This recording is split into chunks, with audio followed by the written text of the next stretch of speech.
Welcome, folks. Rambam. We are in the laws, we began yesterday, of Meiser, tithing. Now, just a reminder that Meiser, tithing, it first of all goes to the Levite. It's 10% of after the 2% is given to the Kohen, the priest. 10%, not 8%. Right, exactly. And from that 10%, the Levite has to give to the Kohen 10%. Right? Yes. So now the truma is holy and has to be eaten in holiness. Meiser, on the other hand, is not holy and does not need to be eaten in it's not holy, doesn't need to be eaten in holiness, right? But it cannot be eaten until you take the truma from it, the trumas meiser, the second, right? The 10% of the 10%, right? Which is 1% of the 98% left. Gets approximately, yeah, just under. Yeah.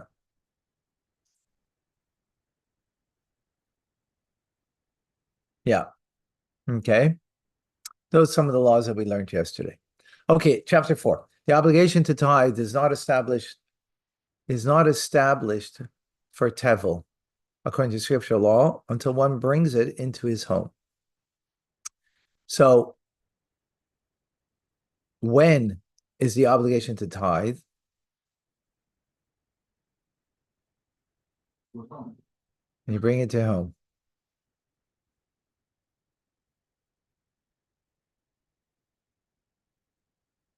Right. In other words, when you're going to use it for personal use, so then you are tevel means that it's not permissible to eat because it's not been tithed. So only when you bring it into the home, as implied from the verse, I remove the sacred produce from the home. So which implies that it's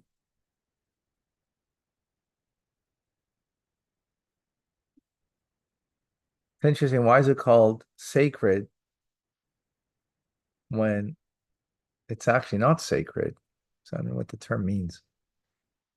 Okay. Well, because we said it's not like truma. Truma is sacred, right? The kohen has to eat it in sacredness. And only those that are connected to the kohen can eat it. We learned that in the previous laws. Well, here it's it's not holy, so anybody could eat it, right? Holiness means there's greater restrictions. As we learned in last night's class, right? Jewish people being holy, so they have greater restrictions. Where we have restrictions on what we can eat, we have restrictions on, on so much, 613 commandments, 365 negative commandments. Okay, in any case, that's going off topic. This applies provided he brings the produce in through the gate, as it states, and you shall eat it in your gates. If, however, he brought the produce in from the roof or the yard, he is exempt from the obligation to separate truma and tithes. Yeah. Now, so in the note over here, it says, we're talking about biblical law, right? Because remember, what's biblical law? What's the basis of biblical law? Anybody? Yeah, specifically. Of course, Torah. That's biblical. But specifically, Menachem Hillel, what's the biblical law based on?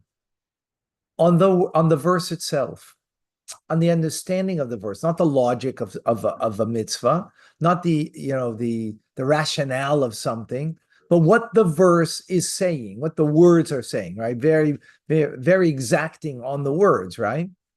So since it says you shall eat it in your gates, so means that you have to, when are you obliged for the mitzvah is only when you bring it home through your gates.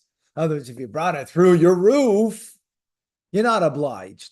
Now you might say, oh, like, first of all, who's doing that? So that's irrelevant, obviously, because we're giving the parameters of the law, right? That's firstly. And secondly, like, why would that be? That's also irrelevant to our discussion in the makeup of the law. Because the makeup of the law is not human rationality. It is divine will of God, as expressed in the Torah, and specifically not in the what the verse is coming to say. Okay, Word. each word exactly.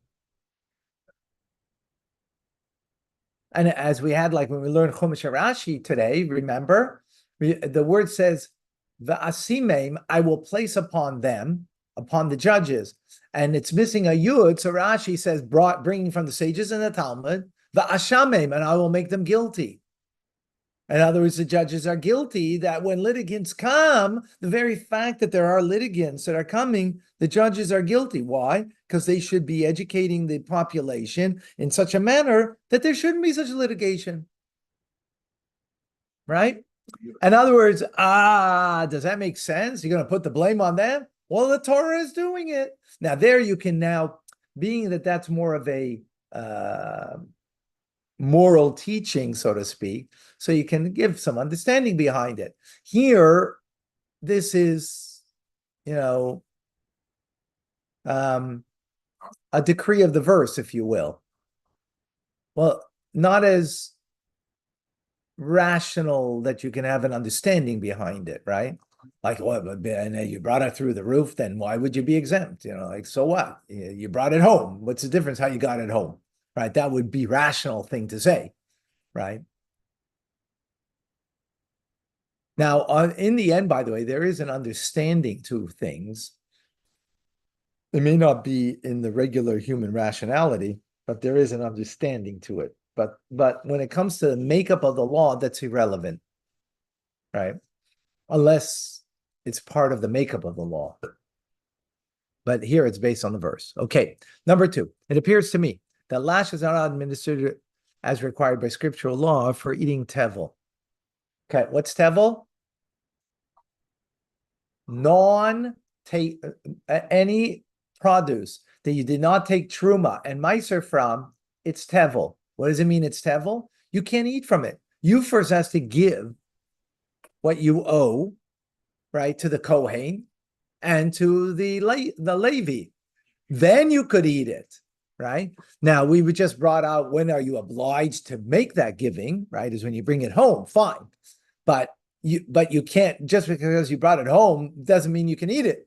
It's still tevel until you've done your job of giving. So here he says, I don't think that you would get lashes, right? If you ate tevel, the obligation to tithe was established by bringing it into one's home, as we've explained according to the oral tradition. If, however, the obligation was established through one of the 6 ways that we mentioned, he is only given stripes for rebellious conduct as mandated by rabbinic law. So he says, which is interesting, because, lashes are given for a biblical law that you go against a prohibition, right? But he says, I don't think it would be given. I'm not clear of the rationale behind.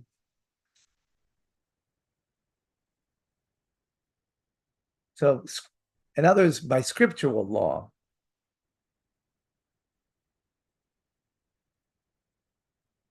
I'm not clear on the reasoning here. Someone has clarity? Speak up. But if you, yesterday we mentioned 6 different ways. Chapter 3, we mentioned 6 different ways.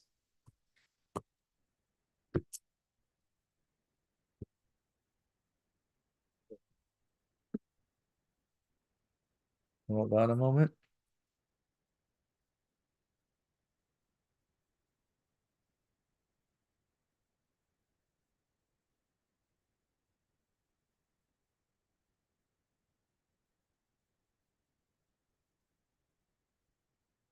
Yeah, 6 different ways of that it makes.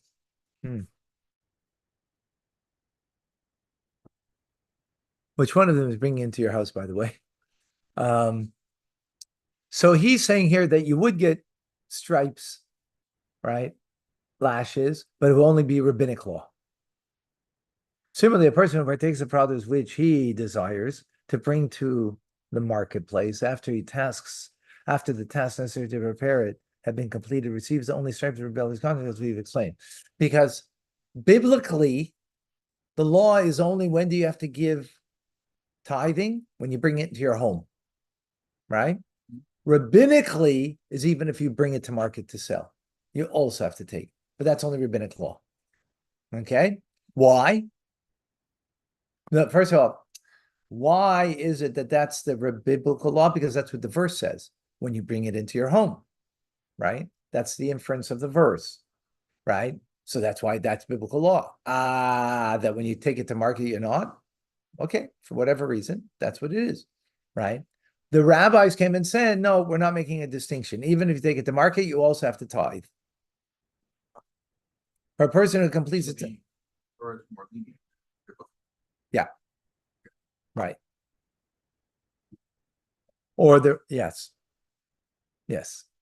For a person who completes the task necessary to prepare his produce for sale, it's obligated to tithe only according to rabbinic law, as we learned yesterday. Okay. When a house is less than 4 cubits by 4 cubits in area, bringing produce into it does not establish an obligation.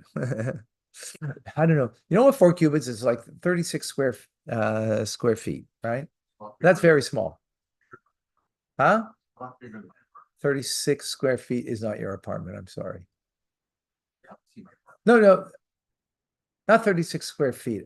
Yeah, that means 6 feet by 6 feet. Okay. Okay. Okay. 6 feet by 6 feet. If it's less than that, that's not called a house. Okay. Therefore, you don't have an obligation because it says to a home. It's on a home. Similarly, bringing produce into the roof does not establish an obligation, even though bringing it into the house below would. Right? Because it said by way of the gate. If the roof was not 4 cubits by 4 cubits in area, the house ascending on a slant, bringing the produce there does not absolve it from the obligation of tithe. Instead, the roof is considered as part of the domain of the house. Biblical? Biblical, yes, biblical, exactly. Lintos. Lintos, guardhouses, Branches and wood.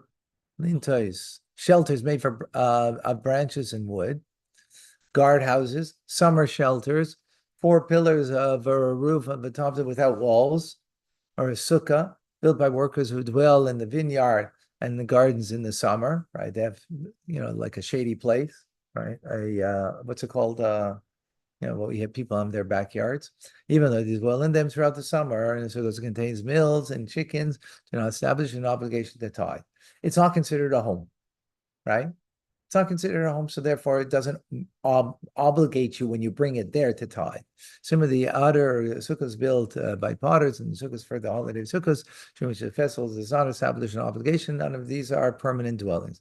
The law is permanent dwelling. That makes it biblical. Now, I'm not certain rabbinically when you would be obliged, if you would be obliged then. Perhaps you would be in any case, right? Windows and guardhouses establish an obligation to tithe to their owners, even though they do not create an obligation for all people.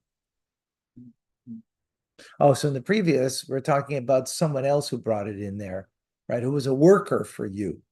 That would not establish an obligation. But the owner, even though it doesn't create for other people, but for the owner, it does. Similarly, bringing produce into a school or a house of study creates an obligation to tithe for the person who abides there and teaches, because compared to his home, they do not create an obligation to others. So if you brought your produce into, let's say you're a teacher, right, and you're bringing it into the house of study, that's not a home, it's not a permanent home, but it's comparable to a home. Interesting. Even though it does not have an apartment, since it's continually there, it's considered to establish an abode. So since you're continuously there, consider it like you've established an abode. Okay. Okay, but it only for the teacher, but not for someone else, because it's not really a home, right? In other words, if my worker were to bring it into my home, that would establish an obligation at that moment, right? Even though, why? Because a home is a home. So it doesn't have to be me bringing it into there, the produce. Someone brought it in for me, that establishes. When a synagogue or a house of study have a dwelling, bringing produce there establishes an obligation to tithe. If not, no such obligation is established. Unless you're the teacher and that's where you hang out the whole day, right?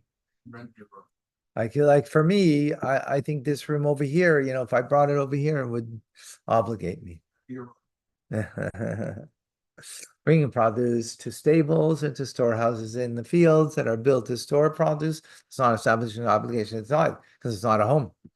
If these structures were also intended for a dwelling, an obligation is established. So if you have if you have, I guess, an outhouse, not an outhouse, but like a top sleeping place there, right, next to the barn, so then it would establish.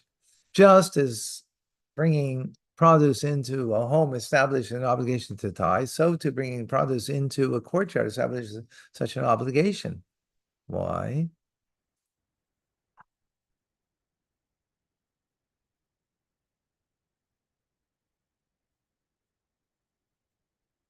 Oh, so it's only rabbinic in origin. So it's a funny wording that he uses over here, no? Just like, just as. Well, it's not just as, right? Because bringing into your home is biblical. Here, bringing into your courtyard is only rabbinic. So why would you say just as? Like it's a funny term, I find. Huh? intermediate phase of preparation. Yeah. Okay. Anyways, when produce is brought into the courtyard through the gate, an obligation is established even though it was not brought into the home.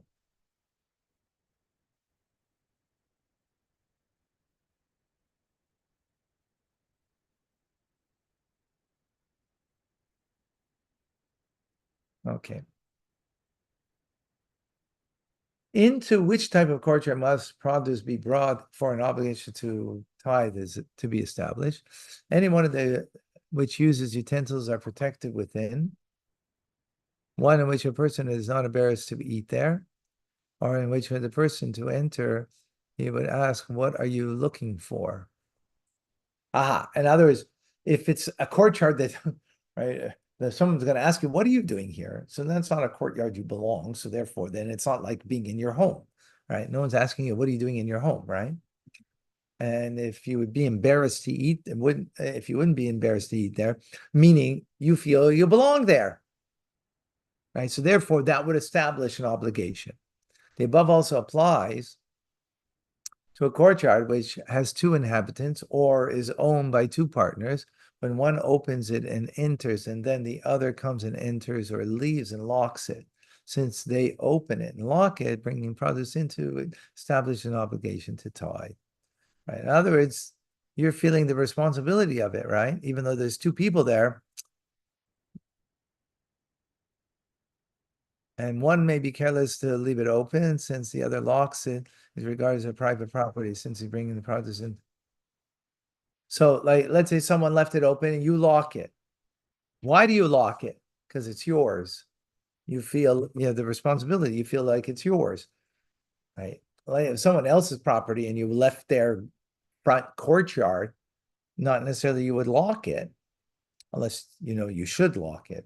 But the point is the fact that someone that lives there, they're locking it, so they're establishing that the courtyard, not just the home, but the courtyard is theirs, or it's theirs enough, that they're like a home. Number 9, a gatehouse to the courtyard or etc. and a porch are governed by the same laws as a courtyard. And bringing produce into the courtyard will establish an obligation to tithe. Bringing produce into these establishments is an obligation. If not an obligation, it is not established in these instances as well. Okay. When there are two courtyards, one inside the other. Are you, which booklet do you have? Let me see the booklet. Yeah.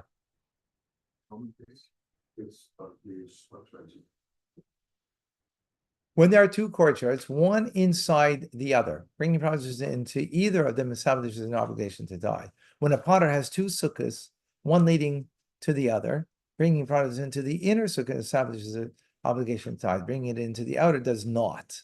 Why?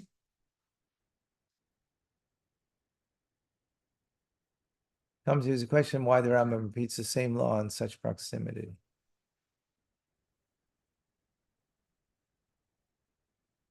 Bringing produce into the store establishes an obligation like a home does. That's interesting. Why? Because you spend a lot of time in the store. So it's considered an equivalent to a home, right? Halacha number 11. When a person transports his produce from one place to another, an obligation to tithe is not established, even though he brings it into homes and courtyards while on his journey, but not his home, not his courtyard, right? He may snack from it until he reaches an ultimate destination. These laws also apply when he returns. So actually, remember what's important over here, which was mentioned just now, that remember you're not allowed to eat from it because it's tevel. But if you did not establish the obligation to tithe yet, you can snack from the food. You can snack from it. You can't make a full meal from it, right? But you can snack from it. So that's important to know exactly to what point can you snack from it. So here you're journeying with it. You didn't bring it into your home, right? These laws also apply when he returns. Number 12, traveling salesmen who journey through villages and pass from one cart to another may snack from their produce until they reach the home where they will spend the night. Right, they're journeying.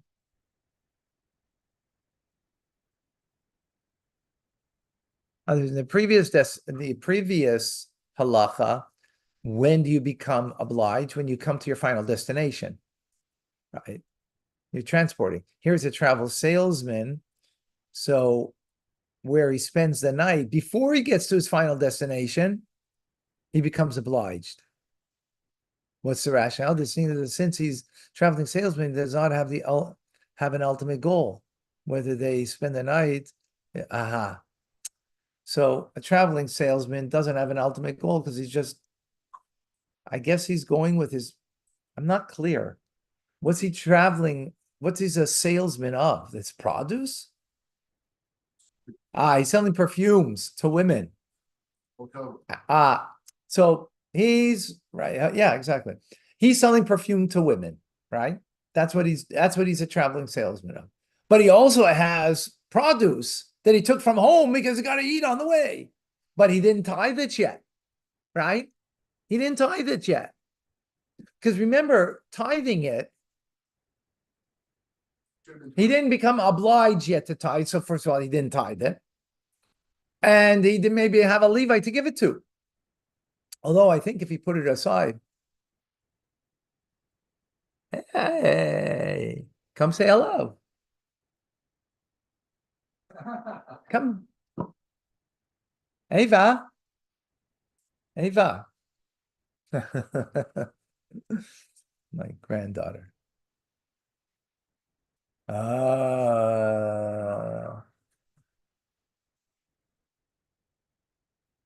We have a new student here. Say hi. Well, gonna learn Rambam was 80?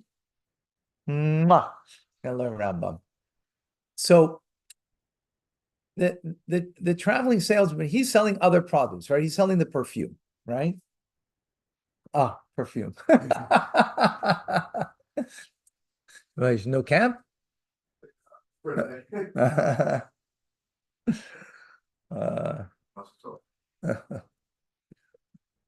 So she's so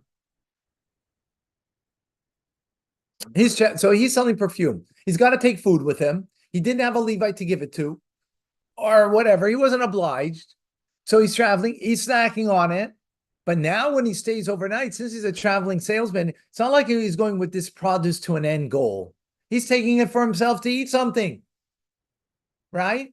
In the previous halacha, he had an end goal that you're going to go sell it in the market, but he's traveling from place to place. So when do you become responsible? When you become obliged? Only when we come to the final destination, because that's where you're selling it in the market. That's about the produce itself. Here, he's not taking the produce for the produce itself. He's taking it for the food. That's all, right? The hotel room, you don't need, you need the hotel room. No, so that the place where he's spending overnight, the hotel room, that now is like his home, so to speak, right? And now he becomes obliged that he has to take meiser, he has to take the tithes. Okay. When a person brings figs from the field to partake of them in a courtyard, which is exempt from an obligation to tithe, why would it be exempt? Because it's not his, right? Not a guard. Remember, it was only a courtyard that was a guarded courtyard that you would lock it if you left, right? And so on, right? This is public, so therefore it's not really a home, right? It's public, and therefore you'd be embarrassed to eat there. Yeah, you don't want to eat in the public like that. Right. So then he's exempt from obligation to tithe, but when he forgot and brought them into his home, he's permitted to take them out from his home and snack from them. Why? Because he forgot. Bringing the produce into his home does not establish an obligation to tithe unless the person brings them there intentionally. We learned that yesterday. The person must, however, remove them from the home. He may not partake of them in the home without tithing them. So, in other words, when you bring them home, your produce, that's a statement that, hey, I'm going to partake of it, and therefore I'm obligated. As we learned, so much in halacha is based on intent and mindfulness. There was no mindfulness. He forgot. Why? Because he first brought him to the courtyard, and that he wasn't obliged. Similarly, if he forgot, and after taking them into his home, took them up to the roof, he may sack on them on the roof. That good old roof. If he brought them to partake of them on his roof, and he brought them in his friend's courtyard, an obligation to tithe is established, and he should not partake of them until he tithes them.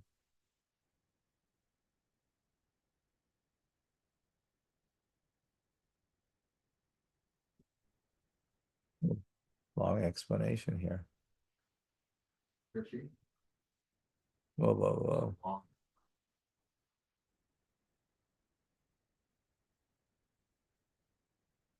Okay, there's the Raiva debates this. Okay, 13. When a person brings figs from the field to partake of them in a courtyard, which is exempt from obligation. What? We just did that. Okay. When a courtyard has been plowed, it is considered like a garden, and one may snack in it. So it's not a courtyard, it's a garden. It's no longer considered an extension of the home, but a separate entity like a field. Okay? This applies provided he plowed the majority of the courtyard. Right. If he sowed in the majority of it, he may not snack in it. Why? Since he did not sow the entire courtyard, we assume that this is sowing is only temporary, and soon he will revert and consider a courtyard there and not as a field.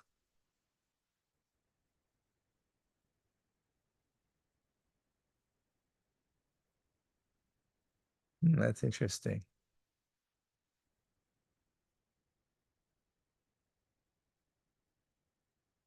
So you can't snack in it. In other words, you're obliged at that time. Same laws applies if you planted trees in it. If you planted trees in a courtyard to make it attractive, since the field has been plowed, he may snack from those trees without tithing. Because now it's not considered like a courtyard.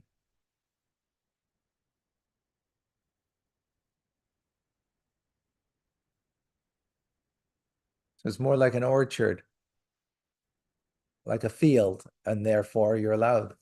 When a fig tree is growing in a courtyard, one may eat figs from it one by one while exempt from tithing. If he gathers them together, he's obligated to tithe. 1 second. What's the difference between? Once you can fix for a meal, that's different from snacking, the intent. Well, one by one is snacking, right? Yeah.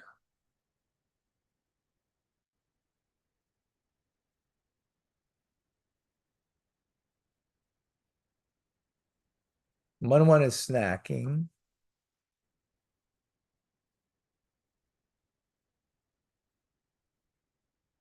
Even snacking could be considered a meal. Depends on intent. So one of the times that you become obligated to tithe is when you finish the work that's been done, right? When does this apply?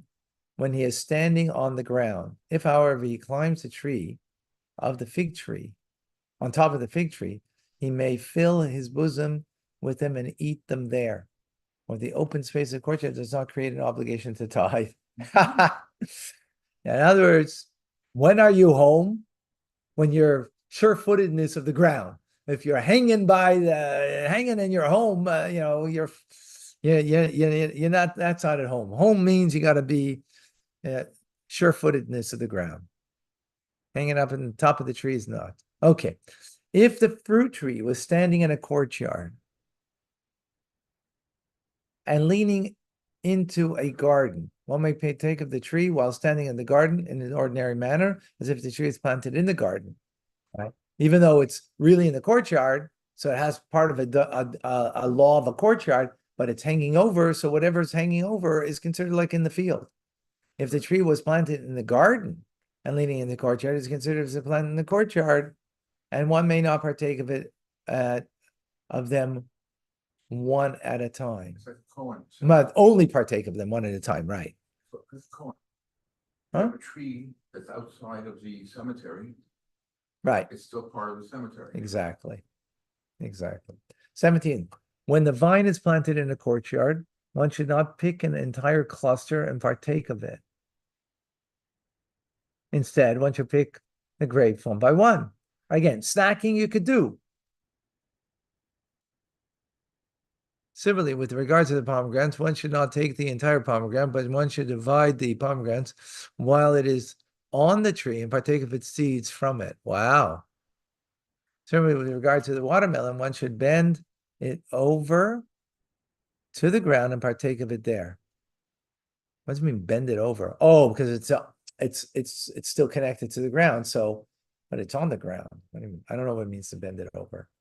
I get that maybe the little branch on it. Or break it open. It didn't say break open though. It said bend open. How do you do it? You bend the watermelon to break it. I guess. Okay. I guess so. If one is eating a cluster of grapes in a garden and brought it into the courtyard, one should not continue eating until he tithes, even if he departs from the courtyard. Right. So you started eating in the garden, right? Because it was hanging over into the garden. But then you continue eating it into the courtyard. No, yeah. Once you start in the courtyard, remember, you can only snack. You can't take a cluster. So because that now obliges you to take tithes, because that's not called snacking. That's like, eating a meal.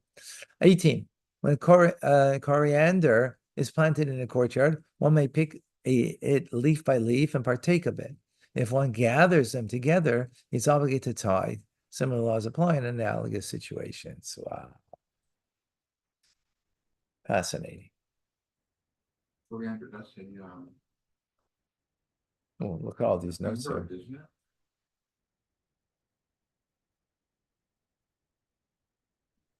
Let's do one halacha from the next chapter. When a person purchases detached produce to partake of it. So you're buying something in the market, detached, right? He's obligated to tithe it according to rabbinical decree, as we explain. Okay, welcome, folks. Look at the door. I don't know what's going on there. Okay. It's on the screen, the Rambam, yeah? Okay, good. So when is the obligation to tithe established? So now this is not about you and your produce. This is the produce you bought. And it's only rabbinic decree, right? Now, obviously, it means that the seller didn't take the tithes. So when the purchaser pays for the produce, even if he has not drawn it into his domain, right, which is a chiddush, because biblically it only becomes yours when you draw it into your domain, not